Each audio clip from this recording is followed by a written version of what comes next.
방금 읽은 이사야 49장 1절에서 7절까지 있는 말씀은 여호와의 종, 우리의 구속자신 그리스도께서 이 세상에 오시기 약 700년 전에 이사야 선자의 입을 통해서 그리스도께서 친히 하신 말씀을 기록하고 있습니다. 오늘 이 본문에서 예수님은 자신의 신분과 함께 그분의 사역에 대해서 잘 나타내주고 있습니다. 함께 살펴보면서 오늘 여호와의 종, 우리의 구속자를 만나는 그런 복된 시간이 되기를 바라면서 말씀을 전하겠습니다. 오늘 본문 말씀은 이렇게 시작합니다. 섬들아 내게 들으라. 먼 곳의 백성들아 귀를 기울이라. 여기서 말한 섬들이라는 것은 이 땅에 있는 모든 나라들을 가리킵니다. 섬들아 하는 말은 이 땅의 모든 나라 백성들아 들으라 하는 그 말이고, 먼 곳의 백성들을 말씀하고 있습니다. 먼 곳의 백성이란 이스라엘 밖에 있는 이방인들을 가리켜서 일컫는 말씀입니다. 신약 시대에는 그리스도를 믿지 않는 모든 불신자들을 이방인이다, 그렇게 말씀하고 있습니다. 그러므로 여호와 하나님은 어떤 분입니까? 모든 민족, 모든 족속의 하나님이시고 모든 민족을 구원하시는 분이신 것을 여기서 나타내주고 있습니다. 그래서 예수님께서 이 땅에 오셔서 구속을 이루시고 성천하시면서 제자들에게 당부한 말씀은 오직 성령이 너에게 임하면 너희가 권능을 받고 예루살렘과 온 유대와 사마리아 땅 끝까지 이르러 내 증인이 되리라, 그렇게 말씀하셨습니다. 당시 유대인들은 자신들만 선택받은 선민사상에 빠져서 이방인들을 기회치게 했습니다. 그런데 예수님께서 이런 이방의 장벽을 허물어 버렸어요. 자, 이 말씀을 들은 제자들이 나가서 복음을 전하고 결국 그 복음이 땅 끝까지 전파되어 오늘 우리가 이스라엘 밖에 먼 이방이었던 우리가 그 복음을 듣고 믿어 구원을 받게 된 것입니다. 그러면 우리는 복음의 빚진 자들이죠. 그들이 목숨 걸고 복음을 전해주지 않았다면 우리가 어떻게 들었겠습니까? 듣지 못하면 어떻게 믿겠습니까? 전하는 사람이 있었기 때문에 들었고, 들었기 때문에 믿었고, 믿음 구하졌으니까 우리는 어떤 사람이라고요? 복음의 빚진 자들입니다. 그래서 우리는 부지런히 복음을 전해야 합니다. 그러니까 오늘 1절의 첫 번째 메시지 뭡니까? 하나님은 천하 만민의 구원자이시다 라는 것을 말씀하고 있고, 또 1절 마지막 절에 보면은 여호와께서 태에서부터 나를 부르셨고 내 어머니의 복중에서부터 내 이름을 기억하셨으며 라고 했습니다. 이 말이 5절에도 반복이 됩니다. 이런 사실들은 하나님께서 우리의 구원 사역을 위하여 이미 태초부터 준비하셨다는 말입니다. 그럼 마리아가 성령으로 잉태했을 때 하나님께서 그 복중에 있는 예수를 복음의 사역자로 그 사명을 부여했음을 가르쳐 주고 있습니다. 그러니까 여기서 말씀하시는 그리스도는 누구냐? 태초부터 계신 하나님이다라는 말이에요. 요한복음 1장 1절 3절에서 사도 요한은 우리의 구속자 예수 그리스도는 삼위일체 가운데 제2위격을 가지신 성자 하나님이시며 창조자이시고 그 안에 생명이 있었으니 이 생명은 사람의 빛이다 라고 그렇게 말씀을 했습니다. 또 마태복음 1장 23절에 보면은 천사가 마리아에게 찾아와서 지극히 크신 하나님의 능력이 내게 임하면 네가 아들 낳을 것이다. 그 이름을 임마누엘이라 하라. 이는 하나님이 너희와 함께 하심이니라 했습니다. 예수님이 이 땅에 오신 것은 하나님이 직접 인간의 몸을 입고 오셨다 하는 그런 말이에요. 그러므로 예수님은 어떤 분이라고요? 단순한 사람이 아니라 존귀와 영광을 받으실 하나님, 창조주시며 만왕의 왕이시며 만유의 주가 되시는 분이심을 여기서 말씀해 주고 있습니다. 그러니까 하나님은 만물을 창조하기 전에 어떻게 만물을 창조하실까 계획하시고, 또 하나님의 형상을 따라 사람을 만드실 것도 계획하셨습니다. 그리고 하나님은 인간이 타락할 것도 미리 예견하셨어요.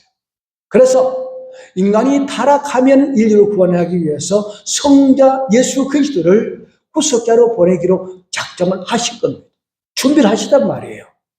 그래서 아담과 하와가 하나님 말씀 불순종하고 죄를 범했을 때 바로 하나님이 찾아오십니다. 그리고 하나님이 계획하신 구원의 계획을 알리시죠. 창세기 3장 15절에 여자의 후손에서 너희를 구원할 그리스도가 온다. 그러므로 구약 성경은 그리스도께서 이 세상에 오시기까지의 전 과정을 선민 이스라엘 역사를 통해서 잘 보여주고 있습니다. 그리고 하나님께서 그리스도를 이 땅에 보내실 통로로 아브라함을 택하여 부르시고 아들은 아브라함에게 아들을 주셨고 그 후손을 통해서 이스라엘이라고 하는 한 나라를 세우셨습니다. 이스라엘은 바로 하나님 나라를 예표하고 있습니다.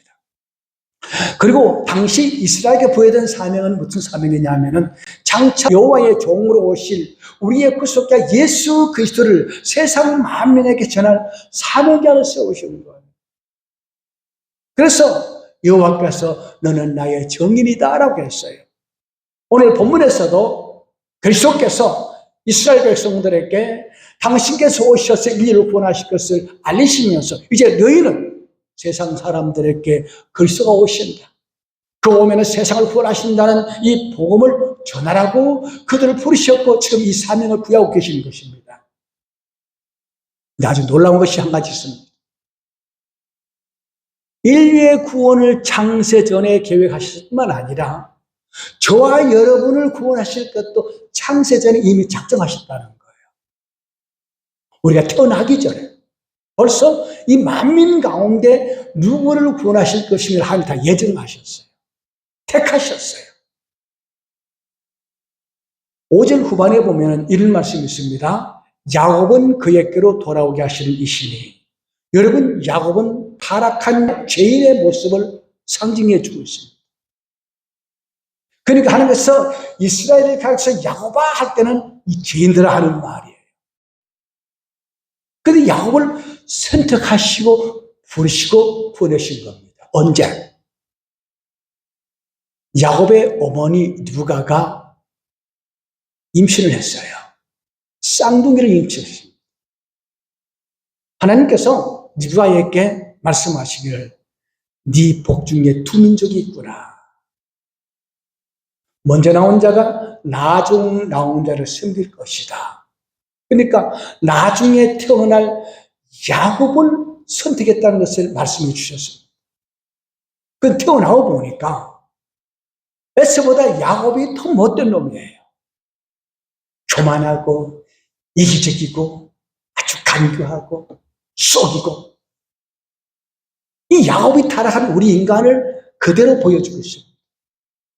근데 에서는 아주 멋있습니다. 외모도 좋고 성격도 화끈하고, 그래서 둘이 나가서 사냥해서 아버지를 기분 좋게 해주고, 근데 야곱은 엄마 치마 밑에 붙들려서 마마보이로 사는 거예요. 그런 야곱을 택하여 부르신 거예요. 무슨 말입니까? 저와 여러분이 다 그랬어요. 야곱처럼 다 이기적이고 교만하고 간교하고 약삭 빠르고 얼마나 못된 죄인입니까? 그런데 하나님께서 우리를 창세전에 이미 택하시고 부르시고 구원하셨다 한 그런 말입니다. 그래서 에베소서 1장 4절에 보면은 창세전에 그리스도 예수 안에서 우리를 택하셨다라고 하셨어요. 하나님은 창세전에 우리의 구원을 계획하셨고, 창세전에 그리스도를 보낼 것을 계획하셨고, 창세전에 저와 여러분 한 사람 한 사람입니다 예정하신 거예요. 그러므로 우리가 예수 그리스도를 믿고 구원받아서 우리가 어려서가 아닙니다. 전적으로 하나님이 은혜된 거예요. 얼마나 놀라운 은사 아닙니까? 여러분 다른 사람과 자신을 비교해보면은 그래도 저 사람보다는 낫다고 생각하십니까? 착각입니다. 바울도 옛날에 그랬거든요. 바울은 자기가 제일 어려운 사람이고 경건한 사람을 생각했습니다. 예수를 만나보니까 내가 모든 사람 가운데 가장 못된 죄인이다. 죄인 중에 죄인 괴수라고 그랬어요. 그 정말 겸손한 마음으로 남을 나보다 낫게 여기고 남을 높이는 겸손한 마음을 가지시기를 주의 이름으로 축복합니다. 그리고 2절에 보니까 하나님께서 이 그리스도에게 그 사명을 감당할 수 있는 권능을 주셨다라고 말씀하고 있습니다. 2절을 보시기 바랍니다. 내 입을 날카로운 칼같이 만드시고 나를 그의 손 그늘에 숨기시며 나를 갈고 닦은 화살을 만드사 그의 화살통에 감추시고 라고 했습니다. 이는 여호와께서 당신의 종 그리스도에게 특별한 권능을 주신 거예요. 여기 보면은 세 가지를 나타내고 있습니다. 첫째는 내 입이 날카로운 칼과 같아 라고 했어요. 이 내 입이 날카로운 칼과 같다는 이 칼은 주님의 입에서 나오는 말씀을 가리킵니다. 히브리서 14장 12절에 보면은 그분의 말씀을 날카로운 칼과 같아서 사람들의 혼과 영과 골수를 쪼개실 것이다 라고 했습니다. 하나님의 말씀이 임하게 되면은 우리 마음의 더러운 죄악이 깨닫게 되는 거죠. 막 심령 골수를 쪼개서 막 회개하게 되는 거예요. 말씀의 권세가 그러니까 힘 있음을 여기서 말씀해 주고 있습니다. 이 말씀은 죽은 자를 살리시고 말씀을 보내어 병든 자를 고쳐주시고 하나님을 압제하는 대적자를 물리치는 무서운 병기가 된다 하는 그런 말이에요. 둘째로 여호와의 손 그늘에 숨기시고라고 했습니다. 그러니까 예수님이 이 땅에 오셔서 십자가에 못 박혀 부활하실 때까지 예수님은 원수들의 에워싸 있었습니다. 한 번도 편할 날이 없었습니다. 하나님께서는 이 원수들의 덫에 걸리지 않도록 철저하게 그리스도를 보호해 주셨음을 가르쳐 주셨습니다. 그렇게 많은 대적자들이 예수를 잡아 죽이려 했지만 때가 이르기 전에 아무도 예수를 손대지 못했어요. 그걸 가르쳐서 여호와의 손이 나를 감추시고 또 여러분도 하나님의 날개 아래 품으시고 주의 손으로 붙드시고 원수들이 우리 해치지 못하도록 보호해 주실 것을 믿으시기 바랍니다. 세 번째는 갈고 닦은 화살이 되어 여호와의 전통에 감춰졌다라고 말하고 있습니다. 입에 나온 날카로운 칼과 같은 의미인데 여러분 그 연마된 화살을 화살 속에 숨겨놨다고 그랬죠. 사실 예수님께서 이 땅에 오시기 전에는 이미 예수 그리스도를 이 땅에 보내셔서 사탄의 권세를 괴멸시키고 당신의 백성을 구원하시기를 작정하셨는데 은밀하게 숨겨놓았어요. 드러내지 않으셨어요. 때가 되니까 하나님께서 화살통에 감추었던 화살을 끄집어내서 적을 향하여 당겨서 괴멸시켰던 것처럼 하나님께서 그리스도를 보내어서 마침내 원수들을 괴멸시키고 당신의 백성들을 구원하실 것을 말씀하고 있습니다. 그러니까 하나님이 당신의 백성들을 구원할 무기를 칼과 창으로 사용하지 않고 그리스도의 입에서 나오는 말씀의 권세로 사탄을 무찌르고 그 백성들을 구원하신다는 것을 여기서 말씀해 주고 있습니다. 자, 6절에 보면 이런 말씀이 있습니다. 그가 이르시되 네가 나의 종이 되어 야곱의 지파들을 일으키며 이스라엘 중에 보존된 자를 돌아와야 할 것은 매우 쉬운 일이라 그랬습니다. 하나님께서 원수의 손에서 자기 백성을 구원하는 일이 쉬운 일이래요. 힘든 일이 아니래요. 왜? 말씀을 보내어 일하시기 때문에. 여기서 우리는 전도는 참 쉬운 것이다. 어려운 것이 아니다. 라는 것을 알게 됩니다. 우리가 믿고 확신하는 복음을 전하면은 그 복음의 권세로 그들의 마음을 여시고 깨뜨리시고 회개하고 예수를 믿게 하신다는 그런 말이에요. 어떤 목사님이 불신자를 붙들고 전도를 하는데 아무리 말해도 안 믿겠다는 거예요. 하나님 어디 계시냐? 천국이 어디 있느냐. 그렇게 대꾸하면서 복을 안 받아들여요. 그래서 목사님이 이렇게 질문합니다. 왜 당신은 예수도 안 믿고 천국도 안 믿습니까? 그랬더니 그 불신자가 말하기를, 그것은 당연하죠. 죽으면 다 끝이잖아요. 죽은 이후에 끝인데 무슨 천국 있고 예수 믿으면 구원받습니까? 그랬더니 목사님, 맞아요. 죽음은 끝이에요. 당신이 지금 누리고 있는 평안과 기쁨과 행복이 끝이에요. 그 후에 당신 앞에 캄캄한 지옥문이 열릴 것입니다. 그랬더니 그 말 한마디에 이 불신자 그렇게 깜빡했던 마음 열고 그 자리에서 회개하고 예수 영접했다는 거예요. 별말하는 게 아니에요. 당신은 죽습니다. 죽으면 이 세상에 누리는 모든 것을 다 끝이 납니다. 그 후에 지옥문이 열립니다. 이 한마디에 굴복한 거예요. 그렇게 아무리 예수 믿으라 천국에 있다 그래도 안 믿는데 한마디에 무너지고 말았어요. 여러분, 우리가 전도할 때 어떤 말에 무너질지 모릅니다. 자꾸 세상적인 것으로 말하지 말고 설득하지 말고 우리가 믿는 바 복음을 전하면 복음이 칼이 되어서 그들의 심령을 찔러서 돌아오게 한다 하는 그런 말. 그러니까 너희를 구원하는 일은 참 쉬운 일이다 라고 그렇게 말하고 있습니다. 그래서 사도 바울은 말합니다. 고린도서 1장 18절에 십자가의 도가 멸망하는 자들에게는 미련한 것이요 구원을 받는 우리에게는 하나님의 능력이라. 십자가의 도가 뭡니까? 복음 말합니다. 자, 그 다음에 이 3절 말씀 보니까 그리스도의 사역의 목적에 대해서 말씀해 주고 있습니다. 너는 나의 종이요 내 영광을 네 속에 나타낼 이스라엘을 하셨느니라 했습니다. 여기서 예수님을 하나님의 종과 이스라엘로 불리고 있습니다. 성경에서 그리스도를 여호와의 종이라는 것은 많이 기록되었기 때문에 우리 잘 알고 있습니다. 예수님을 이스라엘하고 표현된 성경은 여기밖에 없습니다.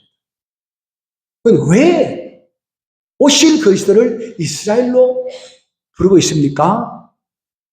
그것은 장차 구속 사역을 통하여 구원받을 자들로 구성된 영적 이스라엘, 교회가 교회의 머리가 되실 것이기 때문에 인류의 조상 첫 번째 아담은 하나님 나라의 대리 왕권으로 주었는데 실패해서 무너져 깨어졌습니다.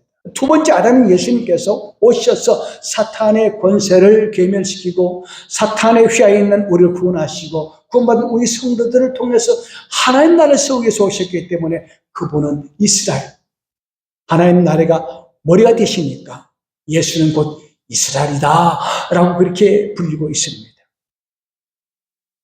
그 예수님께서 이 땅에 오신 목적이 뭡니까? 이미 이사야 41장에서 말씀하셨던 것처럼 내 영광을 창조하였고 내 영광을 찬송하기 위하여 우리를 만드셨다 그랬어요. 그러니까 하나님의 모든 사역의 궁극적인 목적은 하나님의 영광을 돌리는 것입니다. 하나님의 영광을 드러내는 것입니다. 그러므로 하나님의 백성으로 선택받은 이스라엘 백성은 마땅히 그의 삶을 통해서 하나님 영화롭게 누리고 하나님을 찬양해야 될 텐데, 그런데 그들은 하나님의 뜻에 부합하지 못했어. 오히려 하나님을 대적하고 우상을 숭배하면서 끊임없이 죄를 범했습니다. 하나님 이름을 욕되게 한 거예요. 그래서 하나님은 이 타락한 이스라엘 대신을 새로운 하나의 이스라엘을 세우기 위하여 예수를 보내신 것입니다. 그래서 예수님은 하나님 나라의 왕일만 아니라 새 이스라엘의 머리가 되신다. 그러니까 예수는 이스라엘이다 라고 여기서 말씀해 주고 있습니다. 그리고 이 땅에 오신 예수님의 모든 사역의 궁극적인 목적은 하나님의 영광을 드러내는 것입니다. 요한복음에 보면 7대 이적이 나옵니다. 예수님께서 이적을 행할 때마다 이를 통해서 하나님의 영광을 드러내셨다 그렇게 말씀하고 있어요. 예수님께 십자가에 못 박혀 죽을 것도 나를 통해서 하나님의 영광을 나타내게 합니다. 그런 말씀하셨어요. 예수님의 모든 사역의 궁극적 목적은 하나님을 영광롭게 하는 거예요. 우리를 구원하셔서 우리를 통해서 하나님께 영광롭게 하기 위해서 우리를 구원하셨단 말입니다. 그러므로 이제 예수 그리스도의 은혜를 구원받은 우리 성도들도 먹든지 마시든지 무엇을 하든지 하나님의 영광을 살아가는 삶을 사는 것이 우리 성경에 마땅한 도리란 말이에요. 사람들은 자꾸 자기가 영광을 받기를 원하고 자기가 칭찬받기를 원하고 자기 이름을 높이기를 원하는 이렇게 교만한 마음이 있습니다. 그런데 사도행전에 보면은 하루는 베드로와 요한이 성전에 기도하러 가다가 미문 앞에 앉아있는 40년 된 안지병이를 보게 됩니다. 그래서 베드로와 요한이 우리를 보라 하고 나사렛 예수를 말하느니 일어나 걸으라 그랬습니다. 그 말 한마디에 죽은 자를 살리시고 병자를 고치시는 그리스도의 복음이 선포되니까 그 40년 된 안지병이 일어났어요. 이게 사업시간에 예루살렘 전역에 퍼졌습니다. 예루살렘에 사는 사람들 가운데 성전 미문에 앉아서 구걸하는 이 안지병이를 모르는 사람이 없습니다. 알려보게 베드로와 요한이 그 안지병이 이렇게 세워주셨단다. 그래, 보러 가자. 누구를 보러 왔는가? 베드로와 요한을 보러 왔어요. 베드로와 요한이 참 위대한 인물이라고 막 칭송을 하는 거예요. 그때 베드로 요한이 뭐라 했습니까? 여러분, 이 사람이 일어난 것이 우리가 한 것이 아닙니다. 여러분이 시대에 먹은 그 예수를 하나님께서 영원롭게 하심으로 그 이름으로 이 사람이 일어났습니다. 그 수많은 사람들이 베드로와 요한을 바라보고 칭송할 때에 베드로와 요한은 그들의 시선을 그리스도께 바라보게 하셨어요. 그러자 자신들의 시대에 먹은 예수가 바로 하나님의 약속한 그리스도를 깨닫게 되고 회개하고 그날 5,000명이 구원받았다고 했습니다. 만약에 베드로 요한이 그렇죠, 우리 대단한 사람이다 그랬다면 한 사람도 구원하지 못했죠. 사도 바울도 사실은 너무나 경이로운 업적을 많이 남겼습니다. 기독 역사 가운데 바울처럼 위대한 업적을 남긴 인물이 없습니다. 그래서 많은 사람들이 바울을 칭찬하고 존경했습니다. 그때 바울이 뭐라 했습니까? 여러분, 나의 나의 것은 내가 아니라 나와 함께 하신 하나님의 은혜입니다. 미신한 자기를 통해서 일하신 하나님을 바라보게 한 거예요. 이것이 구원받은 성도들이 마땅히 취할 자세입니다. 만약 우리가 무슨 일을 하고 사람에게 자꾸 드러내고 싶고 사람의 칭찬받기로 한다면 이거는 위험합니다. 누가 나를 칭찬하면 부족한 나를 통해서 일하시는 하나님을 바라보게 하는 거예요. 그래야 영광을 받으시는 거죠. 이런 사람을 하나님 더 기쁘게 쓰십니다. 자, 근데 4절에 보니까 예수님의 탄식이 나옵니다. 내가 헛되이 수고하였으며 무익하게 공연히 내 힘을 다하였도다. 참으로 나에 대한 판단이 여호와께 있고 나의 보응이 나의 하나님께 있느니라. 무슨 말인가 하면은 예수님이 이 땅에 오셔서 33년 동안 참 고생 많이 했습니다. 간 데마다 쫓겨다니고 잠도 제대로 붙잡아 주무시지도 못하고 사람들께 미움과 조롱과 매시를 당하고 핍박을 당하고 열매가 없는 거예요. 겨우 주변에 저 시골에 이름 없는 농어부들, 고기 잡는 사람들, 멸시 천대받는 세리 같은 사람 몇몇만 있고 그렇게 노력했지만 열매가 없는 거예요. 설상가상으로 죄인의 누명을 뒤집어 쓰고 시대 못 박아 죽잖아요. 그러니까 인간적인 측면에서 예수님은 내가 수고한 것이 그때구나, 무익했구나 단식하는 겁니다. 그러나 이건 인성을 지신 주님의 입장에서 말씀하시지만 그 다음에 딱 보면은 예수님은 하나님께서 자신을 지켜줄 것을 확신합니다. 4절 후반절에 보니까 나에 대한 판단이 여호와께 있고 나의 보응이 나의 함께 있느니라.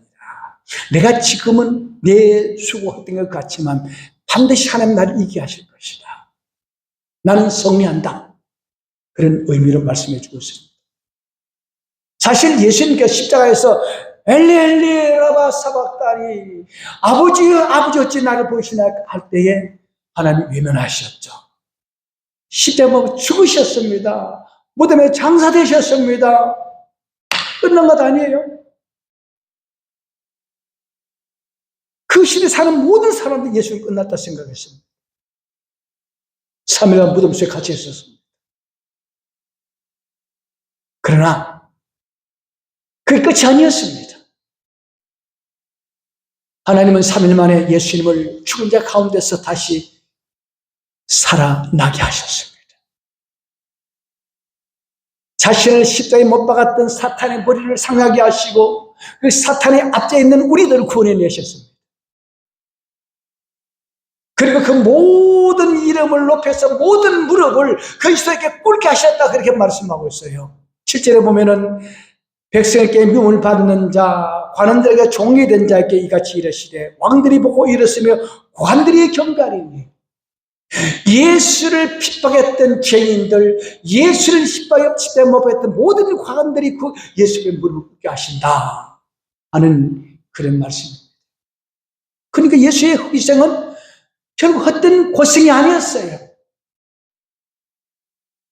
주님은 마침내 그를 부활하게 하셨습니다. 예수님의 승리는 우리의 승리입니다.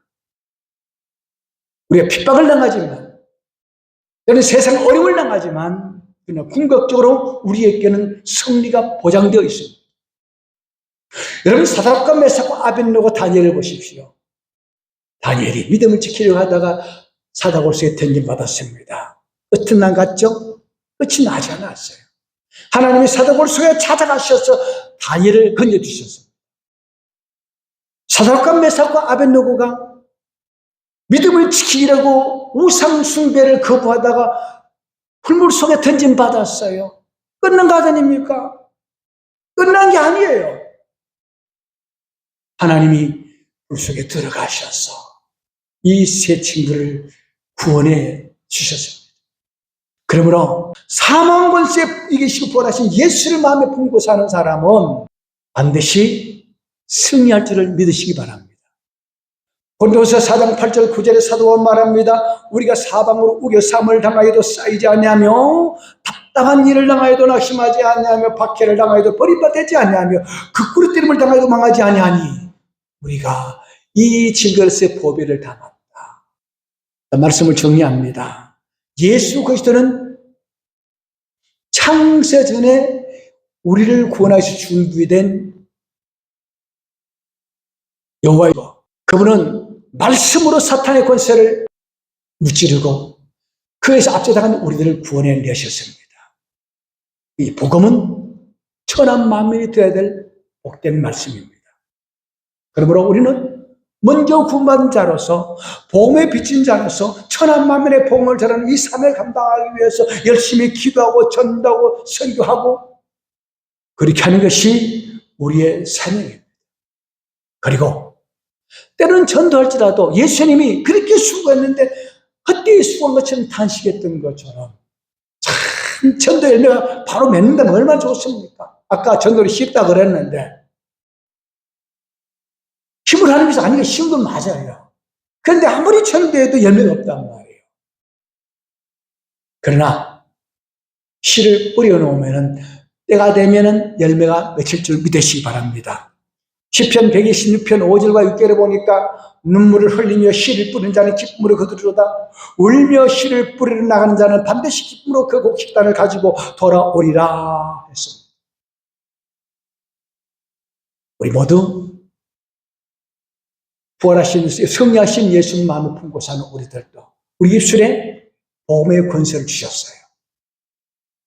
우리는 칼과 창으로 세계를 정복하는 것이 아니라 복음으로 세계를 정복하도록 부르심받은 하나님의 사자들입니다. 열심히 결과는 주께 맡기고 최선을 다해서 복음을 전함으로 말미암아 우리가 전하는 복음의 권세로 세상이 정복되고 많은 사람 주께 돌아오는 열매가 풍성한 그런 역사가 되기를 주의 이름으로 축복합니다.